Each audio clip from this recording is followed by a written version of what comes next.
יפה ותמה, תורת אבימה, הנעימה, מיוחד לארי כבסודך, סוד אלוהים חיים. Ah, Shlomi, le judaïsme marocain, c'est ça. Ah, la païtanoute.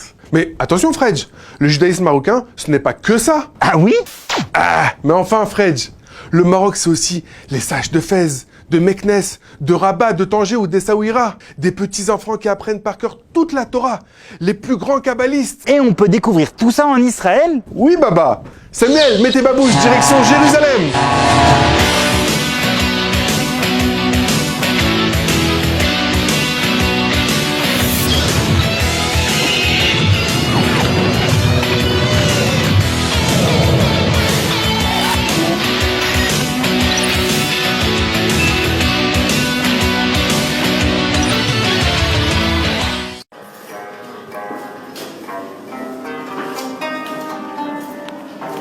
C'est vrai que le Maroc a toujours été un réservoir de rabbinim. Il serait impossible de tous les citer. On compte de nombreuses et très longues dynasties de sages. Pinto, Abir Sira, Toledano, Messas et bien d'autres. Mais aujourd'hui, je rends visite à l'un des plus illustres rabbinim d'Israël puisqu'il s'agit de l'ancien grand rabbin d'Israël et l'actuel grand rabbin de Jérusalem, j'ai nommé le Rav Shlomo Moshe Amar. Au fait, Shlomi, retrouver un Rav marocain à la tête du rabbinat d'Israël, c'est un peu cocasse, non? C'est tout à fait exceptionnel en effet. Les grands rabbins d'Israël séfarades, Rishon et Tzion, comme on les appelle, étaient jusqu'à la nomination du Rav Amar essentiellement originaires du Moyen-Orient, Irak, voire même Turquie ou Grèce. Il faut dire que les Juifs marocains représenteraient 10% de la population juive israélienne à l'heure actuelle. Il n'est donc pas malvenu que les Marocains soient représentés à la tête du grand rabbinat. Mais avant de parler du judaïsme marocain en Israël, parlons du Maroc. Les premières communautés juives y ont vu le jour il y a plus de 2000 ans. Mais la population juive locale, qu'on appelle les Toshavim, se voit renforcée par l'arrivée de plusieurs vagues d'immigration en provenance d'Espagne et du Portugal, en particulier pendant la Reconquista, puis pendant l'Inquisition. Ce sont les Megorachim. Ces immigrants ont profondément influencé les minagim, les traditions marocaines. À partir de 1438, les autorités musulmanes confinent les Juifs dans le Mela ou la Kasbah, le quartier juif. Mais contrairement aux ghettos qui voient le jour en Europe le siècle suivant, les Juifs sont autorisés à sortir du Mela. Ils sont malgré tout tenus d'y vivre et d'y exercer leur commerce. Je viens d'arriver à la Lishka, au grand rabbinat de Jérusalem, pour y rencontrer un géant marocain originaire de Casablanca. Il y a toujours eu des grands de la génération au Maroc. Il y a des coutumes marocaines. Même au sein du Maroc, il y a diverses coutumes. À Fès, ce n'est pas comme à Marrakech. À Marrakech, ça n'est pas comme à Rabat. À Rabat, ce n'est pas comme à Meknès. Parfois, les différences de coutumes entre deux villes du Maroc sont plus grandes que d'un pays à l'autre. Les airs, les prières, les traditions sont très importantes, à condition de toujours vérifier ce que dit la halakha, ce qui convient. Le Maroc, c'est aussi une gastronomie généreuse, une harmonie de saveurs sucrées, salées et des coutumes bien ancrées, comme le fameux chant de Bibilou qui a introduit la Haggadah de Pessah, ou encore comme la soirée de la Mimouna qui atteint aujourd'hui en Israël des proportions quasi nationales. À vos moufletas! La Mimouna, c'est la soirée qui marque la fin de Pessah. L'étymologie du mot est sujette à débat. Certains pensent que c'est une allusion à Maïmon, le père du Rambam qui serait décédé ce jour-là. D'autres y voient une allusion à la Emouna, la foi en la délivrance prochaine, qui doit intervenir en Nissan comme Pessah. Mais c'est une raison pour en faire une fête? En fait, la Torah nous dit qu'on doit s'abstenir de consommer du Hametz, des céréales fermentées, pendant les 7 jours de Pessah.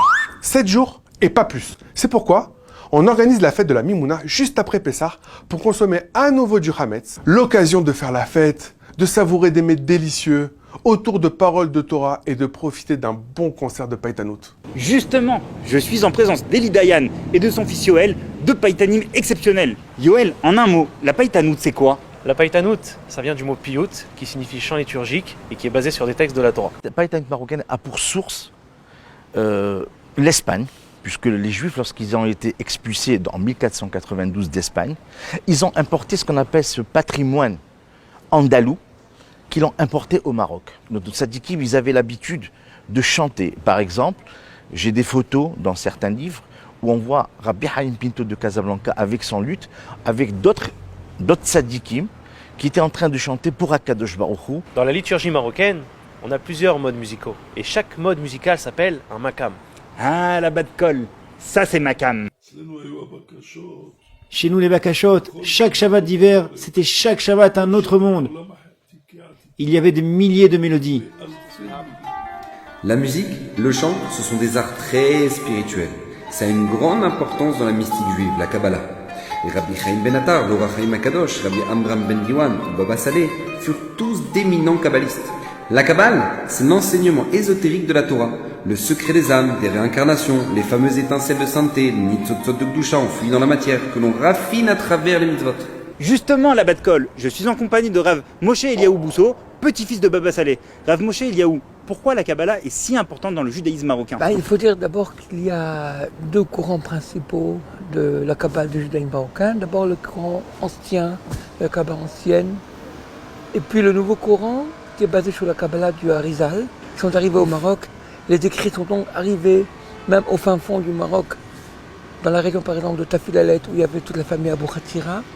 Et on voit dans les écrits de la famille Abou Khatira, vraiment la Kabbalah est basée sur la Kabbalah du Harizal. Mais attention, ne s'improvise pas kabbaliste qui veut. On ne peut prétendre à ce titre qu'après avoir gravi tous les échelons du savoir talmudique et de la halakha. L'étude des textes classiques, Torah, prophètes, hagiographes, Mishnah, Talmud de Babylone et de Jérusalem, Midrashim, tous sont indispensables avant de devenir un vrai kabbaliste. Et quand on parle des sages marocains, impossible de parler de tous. Mais il y a quand même les incontournables. Rabbi Raphaël Baour Toledano, l'auteur d'un fameux abrégé du Shulchan Aruch. Ce sont ses descendants qui ont fondé et qui continuent de développer les institutions de Torah du Rinci et l'école Merkaz HaTorah. Si on comparait Rav Toledano à Shammai, on comparait Rabbi Yosef Messas à Hillel. Son petit cousin Rabbi Shalom Messas fut grand rabbin de Casablanca, puis du Maroc. Et c'est son fils Rabbi David Messas de mémoire bénie qui dirigea le grand rabbinat de Paris de 1991 jusqu'à son décès en 2011. Qu'est-ce qu'il y a, Fredj? Fred, voici la pastilla. Nous avons aussi des petites salades marocaines avec bien entendu le barba, zarlouk khatzilim, chizo. La cuisine marocaine est l'une des plus réputées au monde. Justement, c'est ça le problème. Est-ce que je peux déroger à ma culture algéro-tunisienne pour manger ça? Pour ça, oh que oui. En plus, il ne faut pas vexer tes hôtes. D'autant plus que les Marocains sont réputés pour leur sens de l'hospitalité hors du commun. Tout ça ne passe pas si vous ne prenez pas un petit peu de mahia. Alors, bon appétit et j'espère que vous apprécierez.